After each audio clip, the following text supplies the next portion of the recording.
It always takes a few minutes to buffer, and I know we had people mention that sometimes they don't start hearing us until after the mayor's brief introduction. So Yes, yes. In fact, for that reason, we might just buffer. do a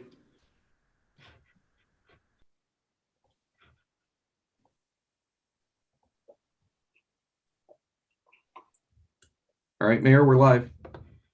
Okay. Well, we're going to do kind of a long, little slow intro because it's our understanding that because of how it streams out, many times you don't pick this up on live YouTube and others for almost 30 seconds into this. So I didn't want people not to get the introductions and the folks who are visiting us here today. So welcome to the 20th virtual Mayor's Breakfast. We have one more to go after this 3 weeks from now.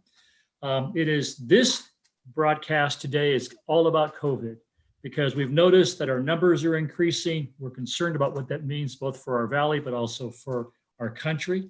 We're so blessed to have Dr. Joseph here again, who is going to be our main speaker today, who's going to talk about the latest developments that are going on. We hear a lot of stuff, and we're always battling as to what are good sources of information. I think we are so lucky to have Dr. Joseph, who has a way of communicating information in clear ways and give us good information to work with. So thank you so much, Dr. Joseph. We're looking forward to your presentation after we hear from our county supervisor and our city manager.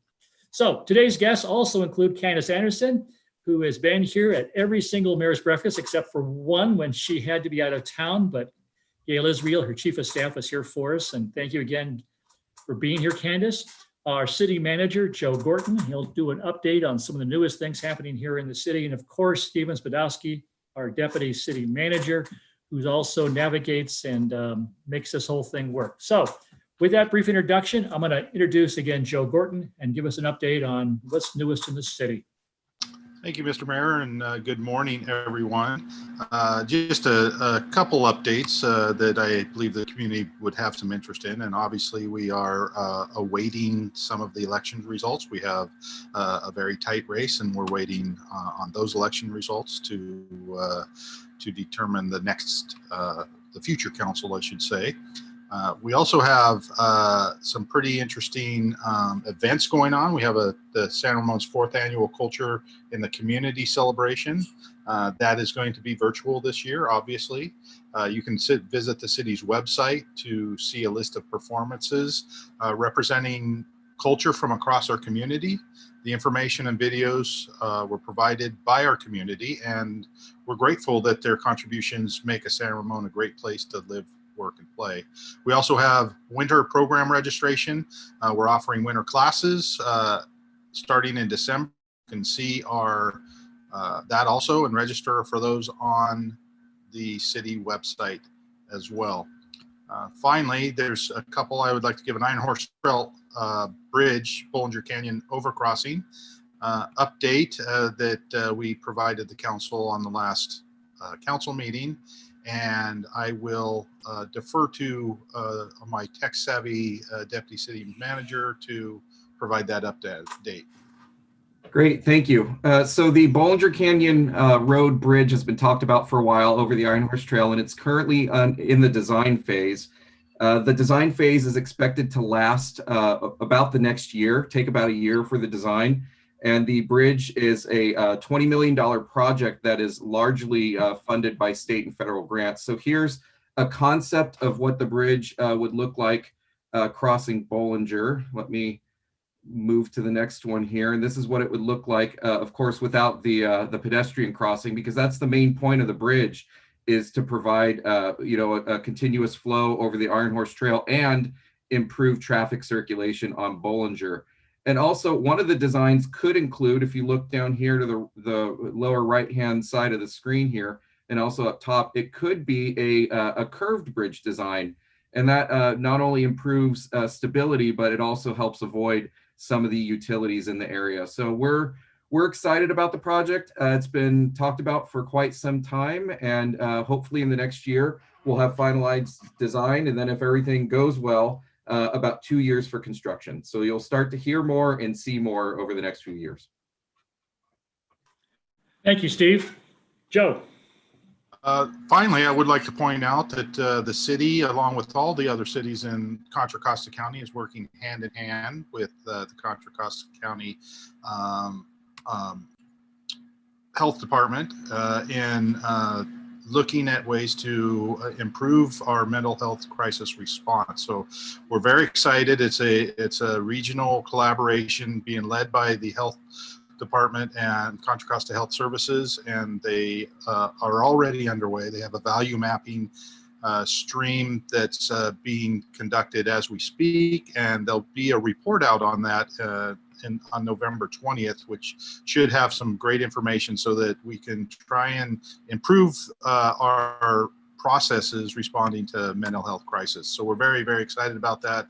We're very excited to be part of that team that the Contra Costa Health Services is leading.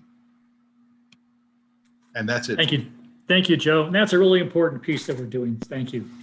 I'd like to introduce Candace Andersen again, our county supervisor. Candace, a lot's going on. A lot's going to be coming on pretty soon. So give us a heads up as to where we stand and where we might be going.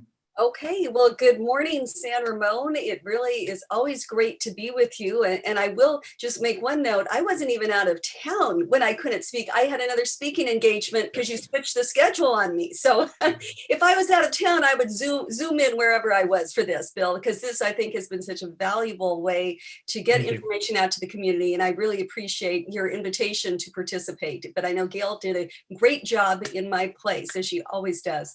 So, the bad news is we're not moving in the right direction. And on Tuesday, under the state's tier system, we moved back into the red tier from orange. And those come with some greater restrictions, which go into effect today. And so some of those new restrictions include that retail stores that operate indoors have to scale back their maximum occupancy to 50%, or 100 people. So you might see some lines out, snaking outside of popular stores, whichever is lower, 50% or 100.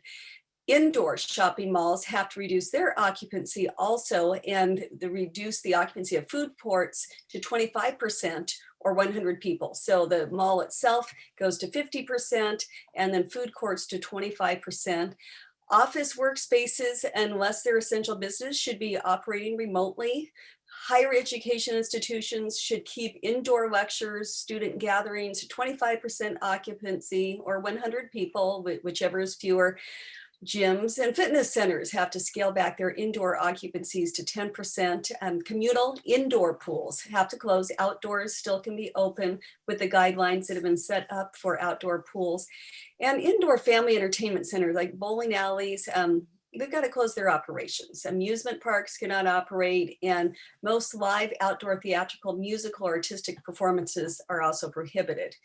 So what happened? We were in the orange, and when we were in the orange, we had to show that our adjusted case rate over a 7-day period averaged 1 to 3.9, so just under 4 cases per 100,000. And that's what we achieved a few weeks ago. And because the state, when they make their guideline determinations or their tier determinations every Tuesday, they're looking back about 10 days because that's when we know the data is accurate, because sometimes test results trickle in and not on the exact date, of course, that they were administered. So we needed to be in orange to be below 4 cases per 100,000. As of yesterday, we had just under double that. We had 7.2 cases per 100,000, which gets adjusted down by the state to 6.2 because we're doing more testing. Because as we all know, obviously, if we're doing more testing, we will identify more cases. So there is that adjustment factor. We are continuing to trend upward, which is what is disconcerting. It's not just a stable, or it's not even a gradual. But as of the 10th of November, we were actually closer to 8.1 cases with an adjusted rate of 7.5. So as you can see, we're close to doubling in the last 2 weeks.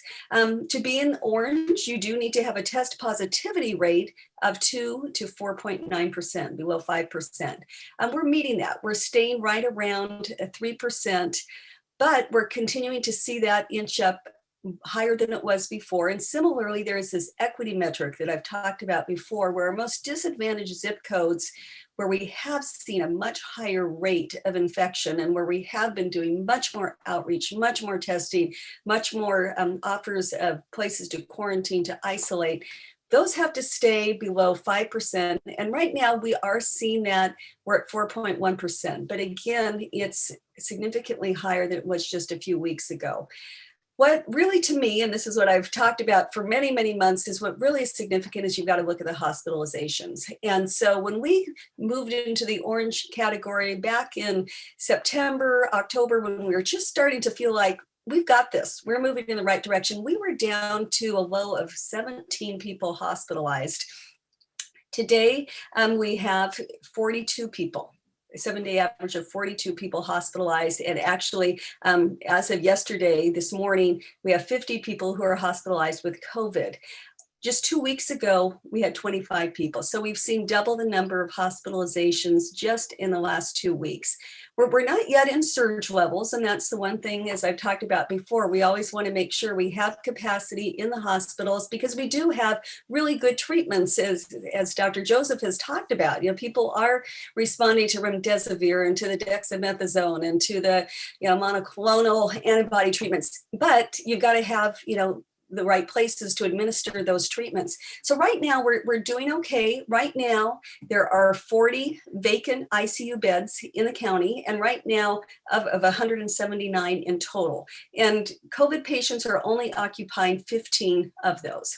So right now all of our 8 hospitals are indicating they have sufficient PPE, which is of course was a big factor early on.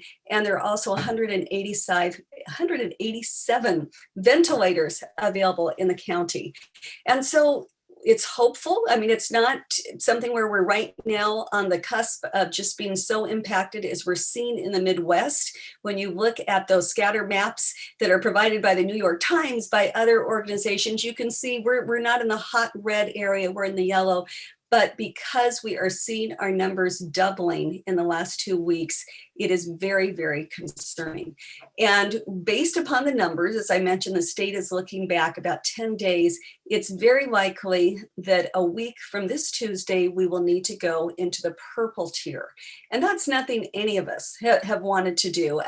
Right now, because of that, the health officers around the Bay Area are talking about, should we start implementing some purple tier requirements? As you're aware, pretty much we've been saying, as soon as you reach a tier, Contra Costa County, you get to open things up, everything that's open in that tier by the state. There is concern because there's such a desire to tamp down a greater spread, especially as we head into the Thanksgiving holiday, of looking at, should we start implementing purple tiers? So what happens when you go into the purple tier? Some of us would like to forget what it was, but some of the things, fortunately, things like personal care services, nail salons, tattoo parlors, piercing shops, estheticians, similar things, they will be able this time to remain open in purple. Last time they weren't. These businesses were newly allowed into the purple tier as of late October. So that's a good thing for those businesses. Fortunately, outdoor playgrounds are still allowed, but no eating and drinking in the area. So being in purple, you'll still be able to go to a playground. Hair salons, barbershops, they're going to be allowed to cut, style, and color hair. They were given the green light to stay open regardless of the tier system as well. So those businesses are going to do okay. Retail stores, mall shopping centers, they would have to reduce from 50% capacity down to 25% capacity. And mall food courts, those would have to close. Outdoor entertainment venues, mini golf, go-karts, those could remain open with modifications. Hotels and lodging can also remain open even with modifications, but indoor fitness centers in hotels would have to close, as would our indoor fitness centers. You could still have outdoor fitness, but not indoor. Restaurants would have to close their indoor dining. Outdoor dining could remain open. Fast foods, of course, could keep their drive-thrus open. drive-in theaters, outdoor museums and zoos could remain open, but not our indoor museums. And so it's really something that has us all concerned. And of course, I will just, critical infrastructure, the grocery stores, gas stations, businesses like that would of course remain open. So hopeful that we won't, but the numbers are what they are, and we tend to be moving in that direction. So what's happening in San Ramon? Well, in the last 14 days in San Ramon, you've had 60 new cases. It's actually a slightly higher amount than Danville. We were very concerned, the county was about a month ago, because Danville was very, very high in sort of a mini surge taking place there. Right now, San Ramon, you're having 72 cases per 100,000 over the last 14 days. Danville is about 70.7 in the last per 100,000 in the last 14 days. Alamo is down to 61. And to date, sadly, you have lost 3 San Ramon residents to COVID, one of which was in a long-term care facility, the other 2 not.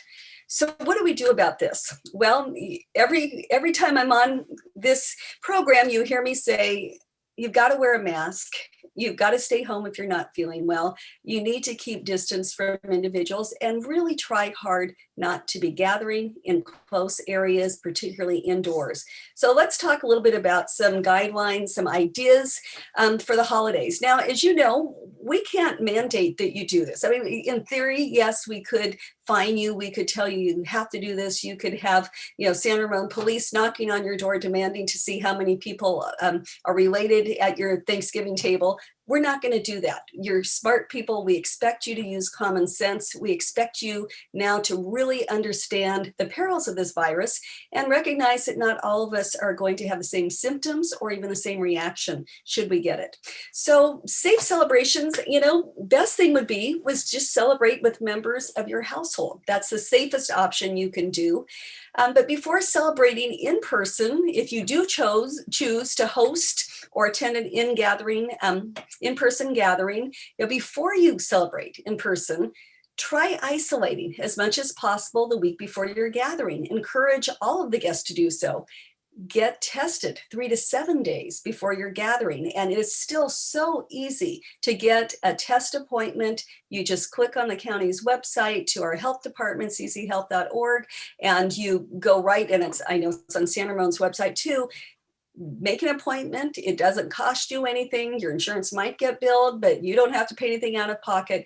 Get tested right now. We still are having them turned around in about 2 days. My colleague John Joya had one on Monday. He had the test results by Tuesday morning. Have everyone in your party COVID tested and just don't go out between that time. Obviously, if you receive a COVID test, you are required to quarantine and isolate yourself. Now, if you are attending an in-person celebration, wear a face mask the entire time, except when you're eating or drinking, and maintain that 6 feet of distance from people who are not members of your household. It's so tempting to hug people. You still need to wave. Don't even elbow bump. Don't even shake hands. Think about dressing really comfortably for outdoor gatherings. That is going to be much safer than if you're indoor.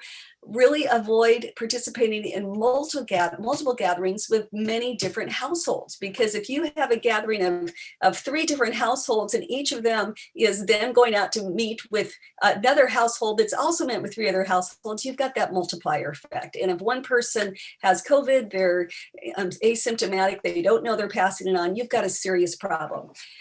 If you are hosting, if you're the host, you're daring to invite people to your home, hopefully to your backyard, remind your guests to stay home if they feel sick and that they're going to need to wear face coverings and practice social gathering.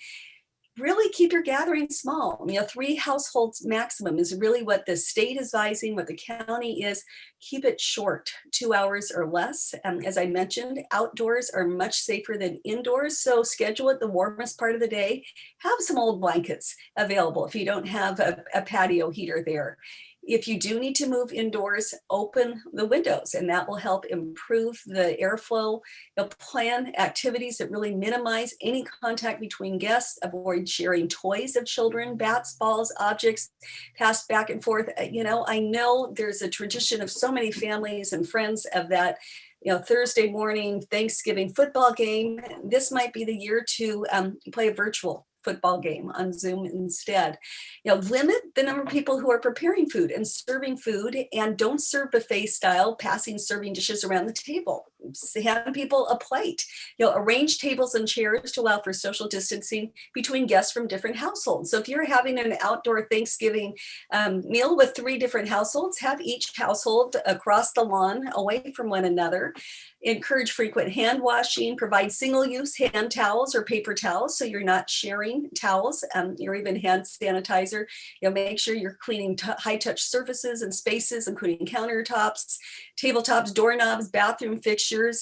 Avoid gestures and actions that promote close contact, and avoid, singing, chanting, and shouting, which hopefully, most of us at Thanksgiving, we're not singing and chanting as much, hopefully not shouting either, but also kind of make sure you know who's at your house just in case someone does come down with COVID and we've got a contact trace.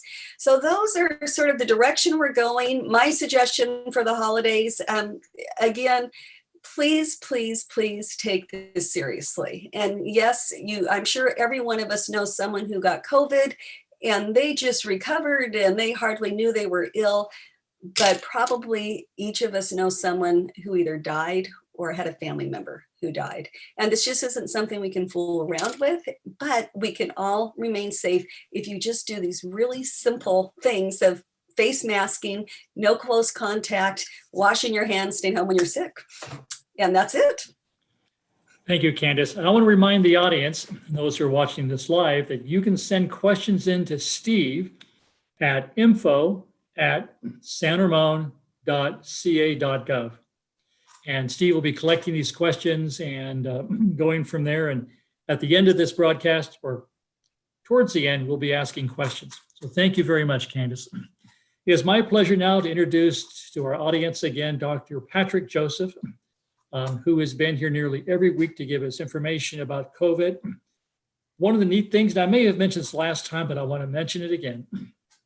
Dr. Joseph was awarded by the San Ramon Chamber of Commerce as the San Ramon Valley San Ramon's Educator of the Year Award. And it was something that you are the first sort of non-educator, not involved as a teacher, but everybody thought that no one has taught us better about how to deal with COVID and understand it better than you, Dr. Joseph. It's an award that is well received. And I think in 3 or 4 weeks, there'll be a virtual award ceremony. And along with Citizen of the Year and other awards, you'll be recognized again. So Dr. Joseph, congratulations and welcome to our broadcast again. Well, thank you very much, Mr. Mayor, for that introduction and certainly for the acknowledgement. I'm very honored to have received that award and looking forward to the virtual session. I am going to share the screen, and while this is coming up, I want to mention one thing about Supervisor Andersen's comments. Of all of the comments that I have heard, and there have been many in the past weeks about what should be done for families and advice given to families for the coming holidays, Thanksgiving and the Christmas holidays. Supervisor, I have never heard it better stated. I wish, I think what I may want to do is go back and tape that and just plagiarize everything you have said. It was so well done and so organized, and it is a pathway that I hope everyone will follow. Over the past 10 to 11 months, we have gone through an explosion of information about this pandemic. And nothing has surpassed what has gone on this week with the announcement on Monday of a vaccine that appears to be very effective. And I'm going to spend today discussing the vaccine, try to focus on both of the science as well as the common sense. And then we do have time, as Mr. Mayor said, at the end to kind of address almost anything. But I want to emphasize before we get into this that we really need to be proud of the infrastructure that I see that commonly is not seen.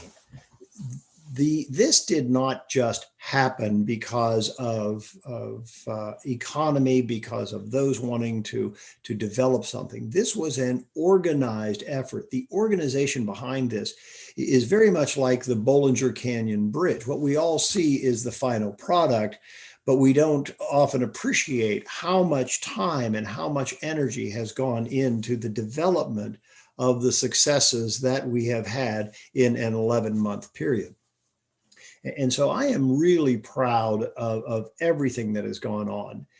There have been criticisms of the term Operation Warp Speed, and I honestly don't care what the term is, but I do want to emphasize that what has gone on in our country has been a remarkably organized developmental plan toward achieving a successful vaccine. And many of those under development won't work. And some of those under development will work a little bit, and some of those under development will be fantastic. And so let's be proud of everything that we have done in the United States to get where we have done in such a short period of time. Now, this was the announcement that came out on Monday of this week. Pfizer and BioNTech. Pfizer is a US company. BioNTech is a German company, and they have merged to develop a vaccine. And they announced on Monday that the preliminary announcement showed 90% effectiveness, which is extremely important to all of us, yet it has raised many questions. And I'm going to try to address some of the questions that I get to understand this vaccine. So, the first thing I have on there is July 27th, but let's go back 7 months. On January 20th of this calendar year was the first case of coronavirus infecting a United States citizen. And by July 27th, many vaccine companies, including Pfizer, BioNTech, have developed their phase 3 trials. Now, this is the last of the trials. These are the effectiveness trials that look at both effectiveness and safety. Now, the way these are designed is important. They are designed to have 164 cases of coronavirus infection. That's the way the trial is designed. And this is a pre-trial statistical analysis. So if there are 164 cases of coronavirus in either the vaccine recipients or the placebo, that is enough to do a statistical analysis. And typically, if we were doing a study, we would wait until we hit the endpoint of 164 cases. However, because of the importance, there was an interim analysis when half of the target is met. So half of 164 is 82 cases. And as of September 21, the half target was met. Now, the way these guidelines go is that once a company reaches half target, then they have to put this on hold for 2 months. And after 2 months, can submit that to the FDA for approval. So September 21st, the half target was met. And actually, instead of 82 cases, it was 94 cases. Now, nothing can be done until November 21st, because you have to follow these patients for 2 months before the information can be submitted to the FDA. So the 90% effectiveness is an internal comment from Pfizer. This is not by any external or unbiased individuals. We assume it's correct, but it still has not been looked at by anyone, either in Health and Human Services, the NIH, or the FDA. That's going to happen in the 3rd week of November. And what the company is seeking is a comment from the FDA that this vaccine looks so doggone good that it is going to be approved early. And approved is a term that is often confused. In actual fact, it's authorized for administration to those of us in the United States. And that's what is being sought. If the vaccine information, that is, if the results of the trial are so good, that could occur in a month. It doesn't take long to analyze information. Remember, they're analyzing information where they already have several months of safety data. Now they're going to be analyzing effectiveness. And if the effectiveness looks so good, then it is possible that this vaccine can become available in December. If the information doesn't look good, then it will not be authorized and the trial will continue. As of November 9th, 44,000 individuals have been enrolled, and they're getting very close to 164 cases. Now, I have been involved in clinical trials for decades, particularly going all the way back to AIDS and through Ebola and Zika. And I have been involved with many trials that the results look so good that the trial is stopped. And that may happen. I've also been involved in being an investigator in clinical trials where the results are questionable, so the trial needs to continue. And that's what we're looking for over the next 3 to 6 weeks. Is this going to be an early authorization, or is the FDA going to recommend continuing the trial? Now, some of the questions that I get are about this vaccine. The name of the vaccine is a 162b2. That's just the name that's given in the laboratory. This is just some of what are often called fun facts about the vaccine. It is a 2-dose series. That is dose 1 on day 0, dose 2 3 weeks later, and only those who get 2 doses will be evaluated by the Food and Drug Administration. So a single dose is not going to work, or at least thought not to work. It is a 2-dose series. Interestingly, of all of the vaccine companies, and there's over 150, this is the only one that did not accept US government funds as part of Operation Warp Speed, but rather it was privately funded by Pfizer and BioNTech. And it's just an anomaly that that's the way they chose to go. What that means is the interim analysis was done by Pfizer, BioNTech, not by the US government or the Health and Human Services. So we're both, all of us are sitting with bated breath to see if this vaccine is as good as the press release. And I have some information, but nothing reliable to go either way, so I won't comment. One of the problems with this vaccine is the storage. It has to be stored at 100 degrees below 0. And that will be a limiting factor, but it's also an overcomable factor. Right? This is not going to be a deal breaker. All of us, we have many, many freezers in Contra Costa County that go to 100 degrees below 0. It's a very common laboratory freezer. Now it's a matter of considering how to bring those into the distribution and the supply chain so that we can use it. Yes, it will be a problem, but it's going to be overcomable. After the vaccine is taken out of the freezer at 100 degrees below 0, it's stable for 1 to 5 days. And right now it looks like the 5-day information is very, very good.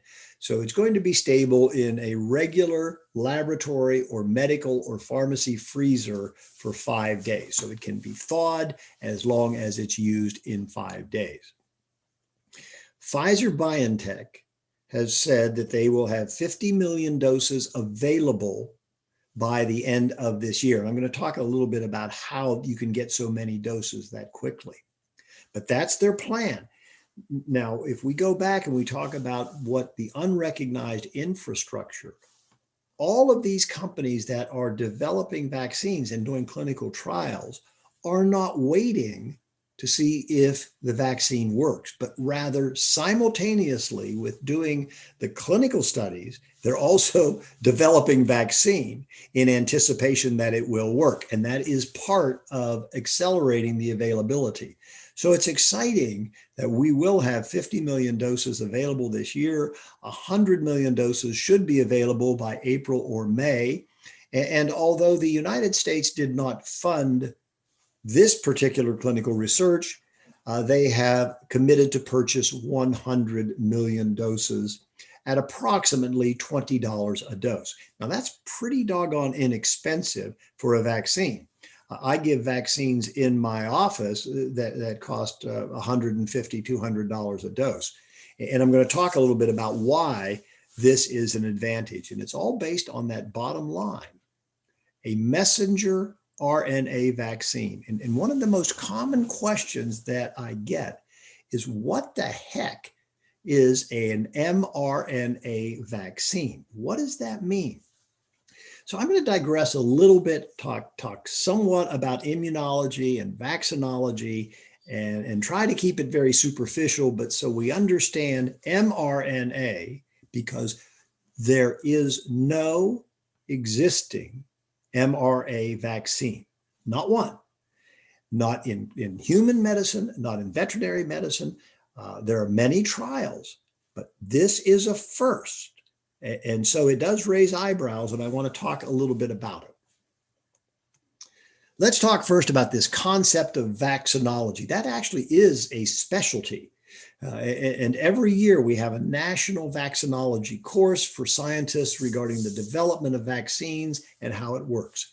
The goal of all vaccines, measles, mumps, rubella, chickenpox, rabies, is to neutralize the virus before it causes an infection.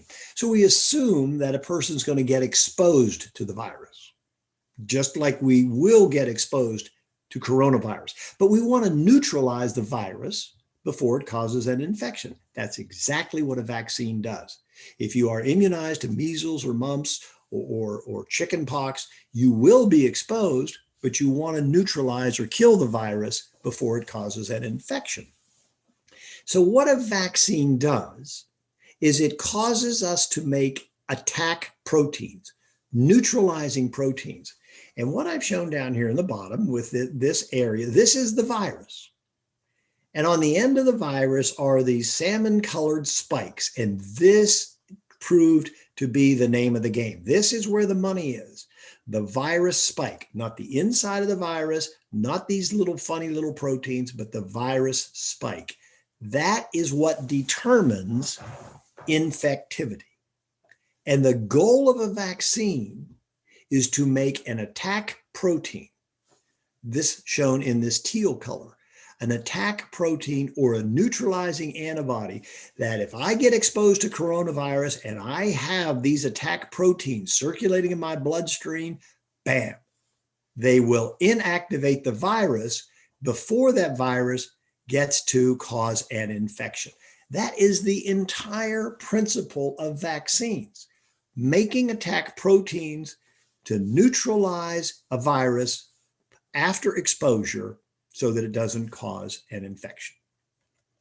So let's take a look at the usual vaccines. On the left, instead of the salmon color, I'm sorry, these are now magenta color. It's the best I could do.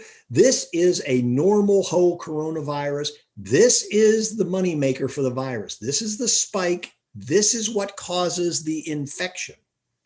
And so typically, vaccines would grow this virus in the laboratory, chop it up, and make a real pure process culture of spikes.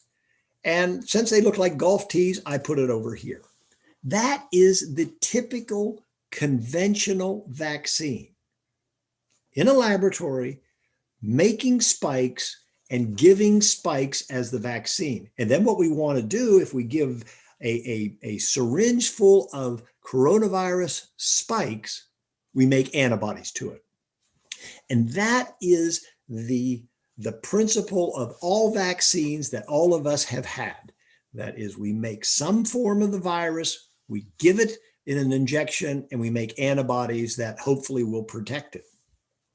The problem with this is it is really, really difficult. It takes a long time to make a pure vaccine of spikes. Depending upon how the spikes are made, they may be good or bad. They may be pure. They may be partial spikes. We may not get the response we want. And as we've talked about before, even the flu vaccine, which is based on this same principle, is only about 40% effective. When the coronavirus vaccine development was in progress, The goal was to find a vaccine that was 50% effective. And if we hit 60%, that would be fantastic. And the press release now is suggesting maybe 90%. So what's different about the coronavirus vaccine? This is traditional. This is typical. This is the flu shot you're going to get. You're going to get some spikes or some proteins and make antibodies to it. Well, the mRNA vaccine is a whole lot different. Instead of injecting pieces of the coronavirus spike, we're going to train our body to make pieces of the coronavirus spike. So we're going to inject messenger RNA, and the messenger RNA will direct our own cells to make the vaccine. This is all new, and there's advantages that we'll talk about in a moment, but this is really, really exciting. So we're actually training our own body to make the vaccine. And to put that in a cartoon, this is a person getting the shot. This is the vaccine right here. This is what we're going to give. We're going to give pieces of nucleic acid, ribonucleic acid, or messenger ribonucleic acid. This is the vaccine. The vaccine goes into our normal cells and programs our normal cells to make homemade spikes. We are actually making our own vaccine. This is the coronavirus spike. And then we developed the normal immune response to it. This used to be the vaccine. Now we're making our own. And the result of this is fantastic. It's so pure. It's in such high concentration. It works so well. It develops very, very high antibody levels compared to giving synthetic or fabricated spikes. This is really an advancement in vaccinology. And the advantages are it is much less expensive. We're talking about a little piece of RNA, and almost any molecular lab can make this stuff.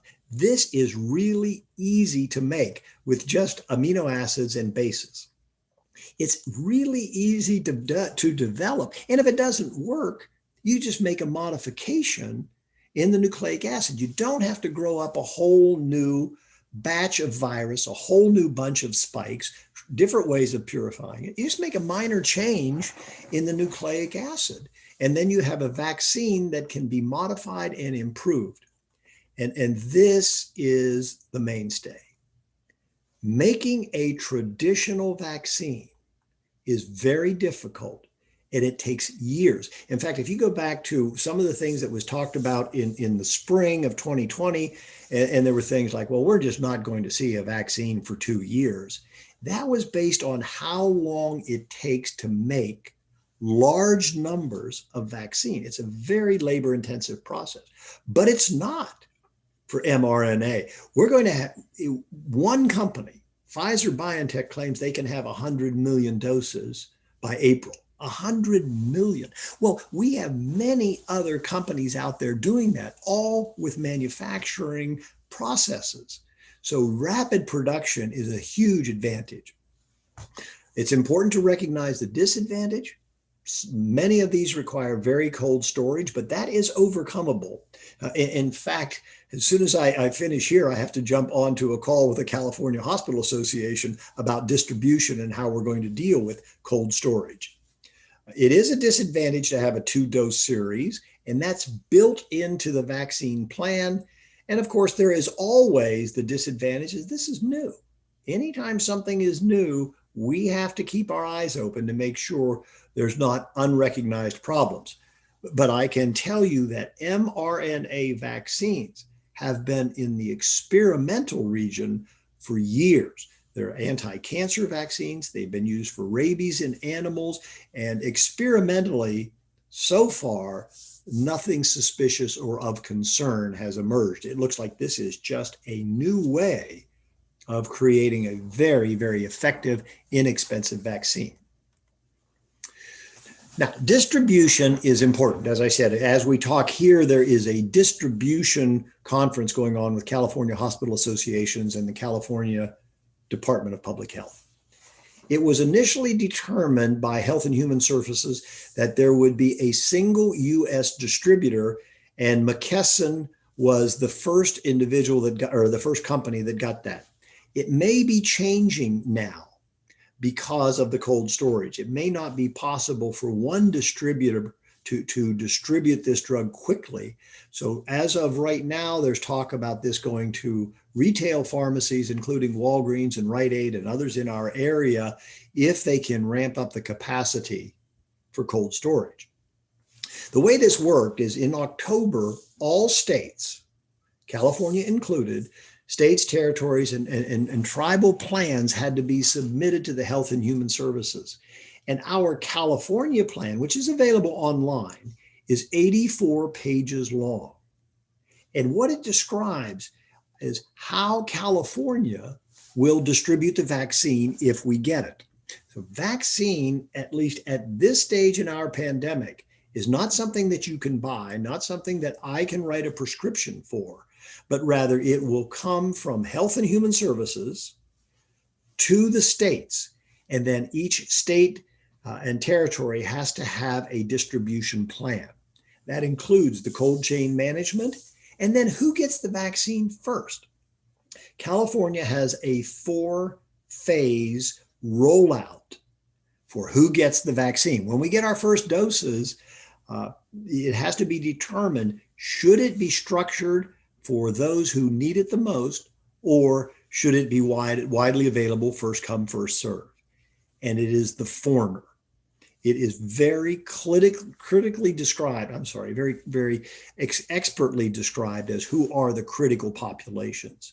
And we want those who are at greatest risk to have access to the vaccine first. And that is exactly the way it's designed in California. Certainly, I have not read the plans from all of the states, but it's my assumption that everybody's going to follow something pretty similar.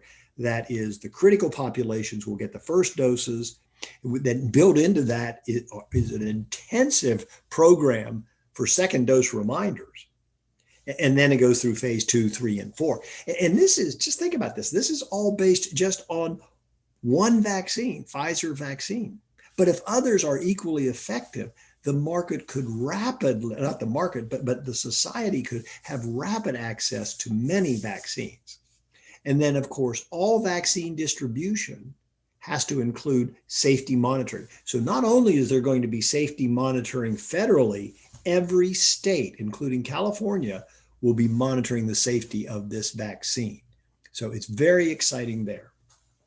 And then the last slide that I want to show you is more of a slide of optimism. We've talked about the Pfizer-BioNTech vaccine because they were the first to come out with their press release in Monday of this week, 90% effectiveness.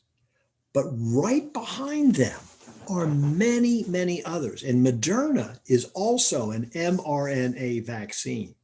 And it's possible that they will reach their 2-month interim analysis within days and make the same press release that Pfizer made. And I know nothing about Moderna's effectiveness rate except what the rumor mill is, and I don't like to do that. But I can tell you they are very close to accruing their midpoint, which is what Pfizer reached on November 9. The Russian Sputnik, I have no information. This is the vaccine that was released a couple of months ago in Russia, given to healthcare workers in Russia. Very difficult for me to get information that I can relay to you comfortably. AstraZeneca, Johnson & Johnson, Sanofi, Novavax, and this is a partial list of what is in the hopper, how exciting this is for all of us. So I think it's really a time for all of us to applaud what has been going on. I, like everybody who is on this call, have had discomfort. I've had difficulties. I've had to do things that I didn't want to do. We have all had to make sacrifices. But the bottom line is from the National Institutes of Health. This is not my quote. Help is coming, and it's coming soon. It's time for all of us to realize that the sacrifices that we have made has saved lives, and we are really looking at the light at the end of the tunnel. And I'm very, very happy and very proud to be one of the people that can bring that up to you. So, Mr. Mayor, with that positive note, the optimistic sign, the fact that I as an individual am extremely excited, I'll turn it back to you. Thank you so much, Dr. Joseph. And again, for anybody who really has interest in what's going on, each of your explanations gives us the kind of background to understand what's going on. Newspaper articles tend to be sometimes difficult to translate. So thank you, sir. We always appreciate having that. I want to open up immediately to the public. Steve, we have some questions for our guests or for Joe, perhaps. Yeah, the first question is how long will this vaccine last? So after you get the 2 doses, is it a yearly thing? Is it permanent? Do we know that yet? No. So if we think about this, the vaccine was first given July 27th of this year. So how long it lasts is unknown, but how long it lasts is really easy to measure. Remember, the purpose of a vaccine is to make attack proteins or to make antibodies. And now we have a simple blood test that tells us the longevity. So if a person, and that's part of the vaccine trial, but if I were to get a vaccine today, it is possible that I could get a blood test once a month and determine how long those protective or neutralizing antibodies last. So the answer is no, we don't know, but it's very easy and will soon be determined. Great. The next question, I believe Supervisor Andersen, answered it, but not directly, so I'll ask it anyway. With the continued reopening of restaurants and stores, how can you continue to prevent the spread of coronavirus? And it sounds like we're doing that through moving up in the tiers and restrictions. If that's an accurate assessment, I just wanted to make sure. No, absolutely. It's a combination of, yes, we're taking more restrictive measures by limiting the number of people that can be in a store at any given time. And stores are very serious about masking and even keeping the distancing. And you as a customer, can go back to, remember in the early days, there were arrows showing which aisle you should be going in one direction and the other direction. Even if those arrows aren't still there, if someone's coming at you, maybe wait till they come by and then you go through. Just keep a little bit of a distance. And then they also had a question of how can the youth in our community help? Youth in our community, one, be a good example to your peers. I mean, I cannot tell you how many wonderful pods of marauding youth I see out on bicycles, but without masks on, just hanging out. And I know that they all just are anxious to be together. But if you're going to hang out together and you're not from the same household, please wear a mask, because you may be completely asymptomatic, but you would be taking that back to your parents or your grandparents and passing it along. So the number one thing youth can do is stay masked, stay distanced, but look out for one another. There is so much you can still do virtually to help one another, to create a fun virtual game night, to invite people who maybe aren't part of your usual group, who maybe really, really are alone. Because the problem with this virus, with what we are going through, is people have been isolated. And if they don't have an existing network of individuals, it is, we of course, as we've talked about before, we are seeing more impacts from a mental health standpoint. So I think the best thing you do is look out for your peers, not necessarily your friends, find ways to help support them during this crisis. All right, the next question. Many states across the nation are seeing record numbers of cases and hospitalizations. Does that mean the death rate is also likely to increase in a few weeks, or are improved therapeutics likely to keep the death rate lower in the spring? Dr. Joseph might take a stab at that. Yeah, let's let him, and I'll tell you what my health officer has said after Dr. Joseph speaks. Oh, that's not fair. No, let's talk about two terms and make sure that we keep them separate. One is the death rate, and the other one is the number of deaths. And they are distinctly different. The number of deaths, sadly, will increase as the number of people get hospitalized. That many people who are hospitalized will have complications from which they cannot recover because of their age, the risk factors, the underlying comorbidities. That's the raw number of deaths. The death rate is the number of people who die over the number of people who get infected. And that's where medicine has made substantial improvements. The death rate, when it first started out to be almost 15% in those of advanced age, even though globally it was about 3%, in those with risk factors, the death rate was 1 in 8. So if an individual was 90 years old and got COVID, he had a substantial chance of not surviving. There has been dramatic improvement in the death rate. Globally, it's down around 1%, but that includes a lot of young children and young kids and adolescents who have a very low risk for complication. But even in the higher risk groups, those of advanced age, obesity, underlying immunosuppression, underlying cardiac disease, underlying metabolic disease, the death rate has dropped down dramatically with the big four. Remdesivir helps, steroids help, convalescent plasma helps, and then other drugs to turn off an overactive immune system. That's the big four. That did not exist in May of this year and is common therapy now. So those are the two things. Death rate will go down. Sadly, the number of deaths will probably increase. Right. I've got to agree with everything that, that's what our health officer also is telling us. And from a trend standpoint, generally when we see the hospital numbers go up, about 2 weeks later, we see the number of deaths. Again, as Dr. Joseph pointed out, there's some people who, once they're hospitalized, it's because some of those more conventional treatments are not working. And even with those, they just may not survive. Steve, I had a question for Dr. Joseph. If this turns out to be roughly 90% effective, and you've talked before about the herd immunity, how many people do you think have to receive the vaccinations before we begin to get to the stage where we've got a handle on the herd? Because it's around 60%, so you have these two different factors involved. Share us your observations on how many people have to get vaccinated before we are getting over the hurdle.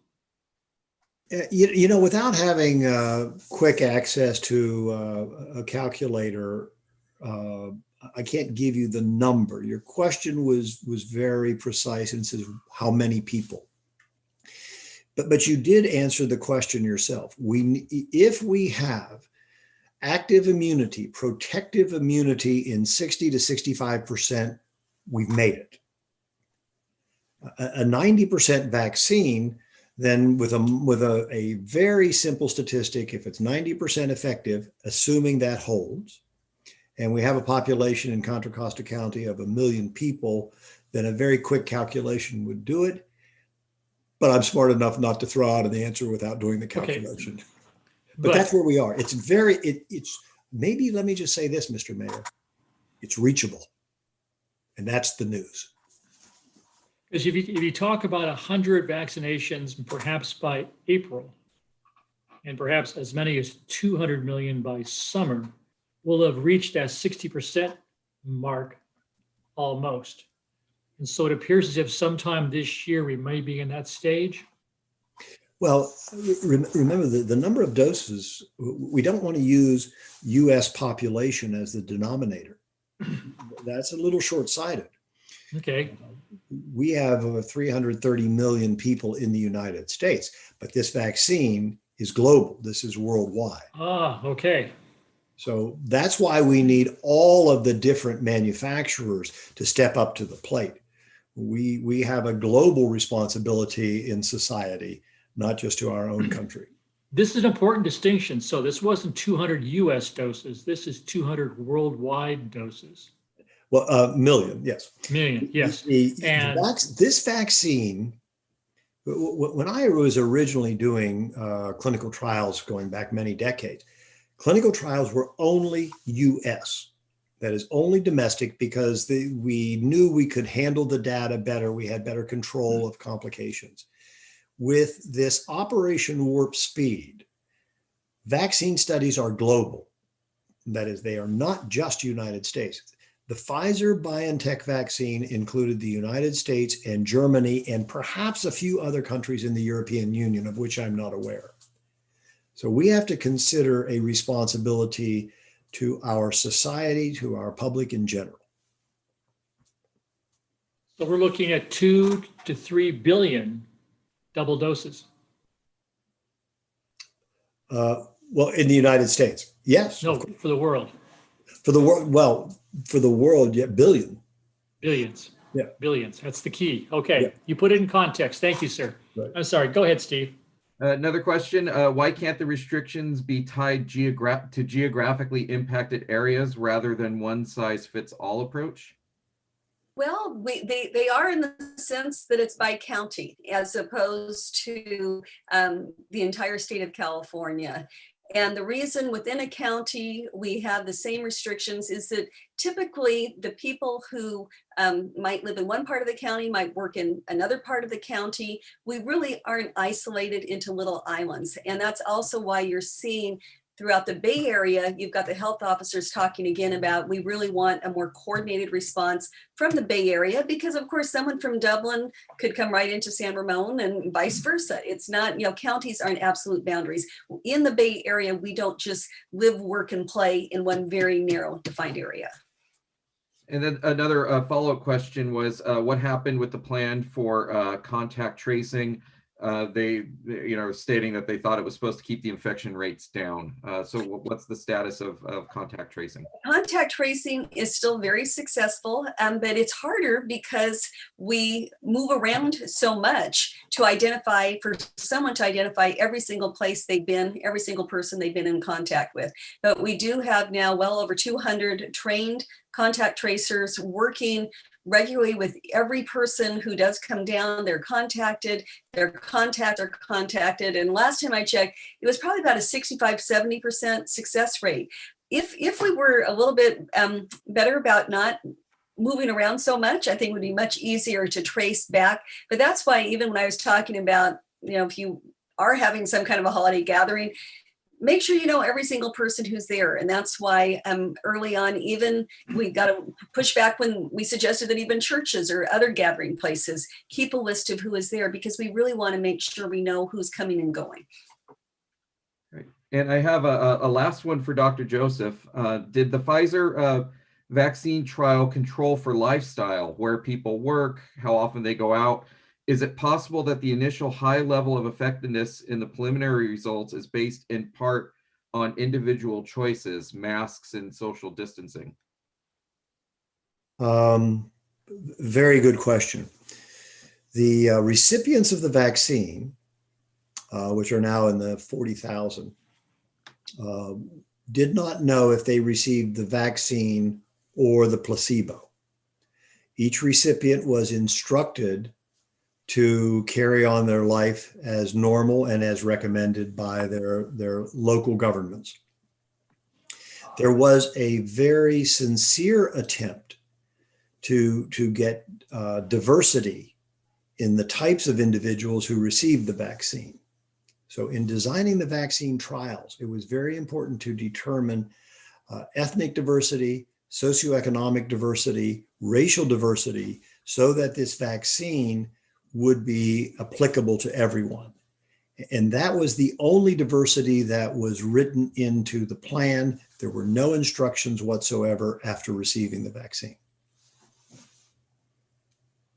Great, thank you. That's all the questions we have, Mayor. Great. One last question I have, if I might, Dr. Joseph. What is the newest word on these quick tests, the tests that can sometimes give you a response in 15 minutes? They've talked about using these at schools and other places for quick analysis. Are they going to become commonplace, inexpensive, accessible? Every week is better. We've been developing tests, molecular tests and antigen tests for 8 months. Every week shows better performance, quicker turnaround, and yes, it is coming. We have not reached the test that we would love to have that is something as quick and applicable as a pregnancy test. We're not there yet. The very quick tests that are good are still in short supply and run approximately $50. But next week will be better than this week, and rapid testing is clearly part of the solution. Thank you. I agree. I want to thank everybody, unless there's any comments from any of our speakers. And not seeing that, I want to thank Dr. Joseph, as always, very informative. Candace, Supervisor, I appreciate you doing your homework and filling us in on stuff. And of course, Joe, your feedback on what's going on here in the city every week, and Steve for coordinating this. Everybody stay safe, follow our guidelines, and have a great, safe weekend. Take care. Thank you. Bye-bye.